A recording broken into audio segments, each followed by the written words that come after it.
Do Biden and Clinton's increasingly bellicose rhetoric on Iran signal that they have set up Iran for military action? Well, the short answer, I think, is they'd like to, but I don't think they can. I mean, it would be unilateral, obviously, with the same menagerie of losers they seem to get to go along with anything at the UN. But no Security Council resolution for sure, no official intervention.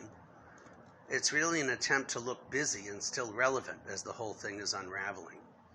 Clinton's take is consistent with her eye-rollingly hypocritical typecast role of global woman's champion, even as her policies have murdered more women and children than almost any other actor on the world stage. About as believable as the British claiming they occupied and bloodlet India for a few centuries, too, in the name of saving the women from sati. Chilling in its arrogance and tone-deafness. But, they're humiliated and embarrassed at the impotence they're showing in virtually every theater and are firing on all, if empty, cylinders. They impose these ridiculous and meaningless personal sanctions on obscure DPRK officials. They try to tell the Solomon Islands, what to do with respect to China. They get their vassals to courageously decry Russia's predatory influence in Africa. And in the person of the head of the former French Empire, no less. The list of stupid is beyond belief. Meanwhile, their insane gambit to provoke and bleed Russia through the Ukraine proxy war has only made themselves and NATO look positively rabid, dragging along only their already bought and paid for allies. Even worse, it has the undeniably opposite of the intended effect. Russia has strengthened its independence and self-reliance, and the alliance with China has broadened and deepened to an extent unimaginable even a few years ago.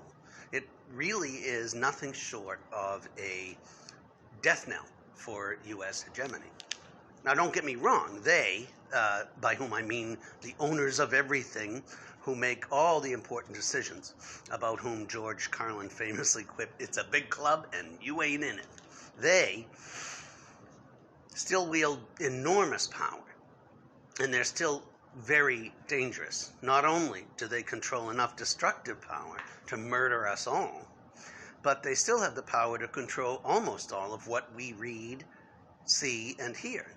This is why their only undisputed victories are in the war of optics, or optical illusions, I like to call them.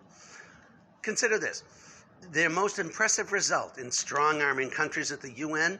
Last year, the perennial UN resolution to denounce the glorification of Nazi ideology, symbolism, etc., gained the typical 2 votes in the UN General Assembly. The US itself and Ukraine, no surprise there.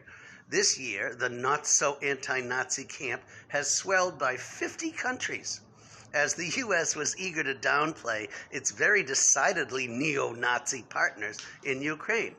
If this is what these cretins define as a win, then maybe there is a sliver of hope, at least in the sense that they are increasingly being exposed as lunatics. Also important to remember is that they only have a lock on opinion within the bubble. Somewhere between 70-90% of the world is completely clear-eyed as to what is going on in Ukraine or Iran or Africa for that matter, which is why we see Russia flags popping up in protest from Ouagadougou to Bamako to Port-au-Prince.